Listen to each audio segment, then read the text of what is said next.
Il y a un truc que je vous ai volontairement pas raconté dans la rénovation de cette maison. Si tu fais partie des 30 000 personnes qui me suivent sur TikTok, Facebook, Instagram, YouTube, tu t'es certainement habitué à voir ces belles briquettes dans toutes mes vidéos. Sauf qu'initialement, mes murs c'était pas des belles briquettes comme ça. En fait, ça ressemblait plutôt à ça au départ. Je vous ai un peu caché l'existence d'une couche de terre paille chaud.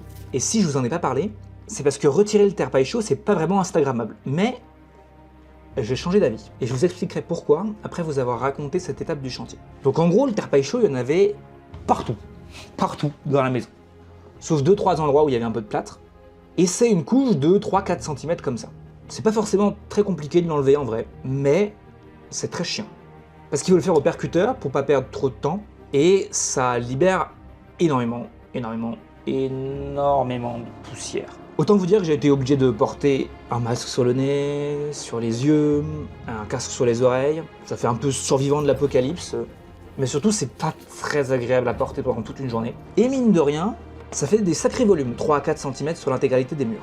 Donc ça fait un peu de boulot pour les évacuer, et quand c'est fait, tout n'est pas terminé. Il faut encore gratter tous les murs avec une brosse métallique sur une perceuse pour que ce soit propre avant de faire de l'enduit. Bref, tout ça c'est chiant, non? Alors, pourquoi j'ai décidé de vous parler de cette étape finalement? Parce que moi, Ose, ça fait seulement quelques semaines que je vous partage la rénovation de cette ruine, et vous êtes déjà énormément, vraiment, à me suivre sur les réseaux sociaux. Vous êtes des fous, les amis.